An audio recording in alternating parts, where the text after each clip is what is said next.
strength training, most of the time, I feel pretty okay.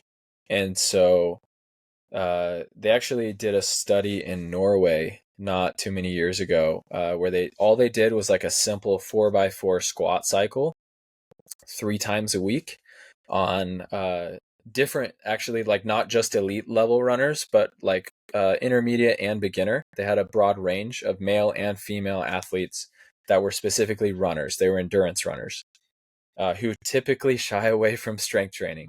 And they put them on a 3 times a week 4x4 squat cycle. That was it. Nothing fancy.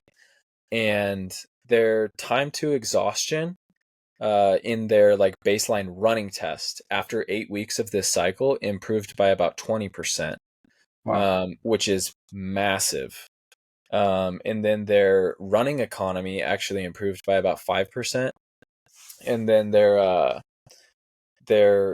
rate of development, so their progression of how fast they were getting, also improved by about 26%. That's massive. And I think a lot of that is due to the fact that they hadn't done strength training prior to that. And you get massive benefits at the beginning. But I don't think that endurance athletes still, like, it's becoming more trendy, thankfully, in a good way. But a lot of endurance athletes don't realize how much benefit they can get from heavy strength training, not just like doing glute bridges and like band work. I mean, like actually throwing some heavy weight on the bar and squatting, or putting a ton of weight on a sled and driving like you can barely push it. Um, you can actually become a better runner by doing those. And so if I can't train my upper intensities running, I might as well focus on the lower intensity and then strength, because that will also slow my rate of decline in fitness. So That 4x4 that you're talking about, how hard are they going? Is it 1 rep in reserve or are they going max? about 1 rep in reserve. So uh, like when I actually do that cycle a lot, I usually go, and for most of my athletes, I do a similar thing where I don't only want to focus on 4x4, because that's not like, the numbers aren't special. Like doing 4 reps versus 3 reps is not going to magically make you a better athlete. However, being able to work through a lot of different rep cycles will make you better. So typically I cycle through like a 2x20, 3x10, 4x8, 4x5, 4x4, 4x3, or 5x3, and then 5x2. Um, and as you work down the rep cycle, you should be jumping up higher and higher in weight.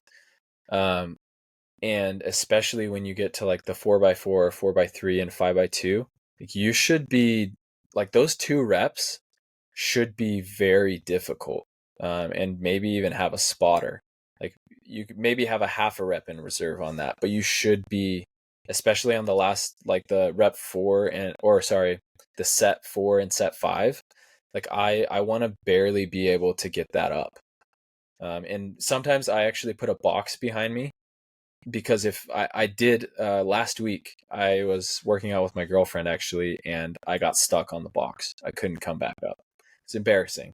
She had to help. She had to like take the weight off the ends so I could get back up out of my squat. And I was like, but yeah, that happens. That's why you do that.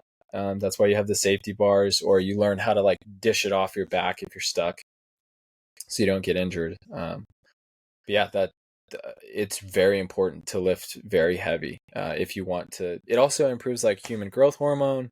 Testosterone in men is massive, so lifting really heavy helps with that, bone density, all those things.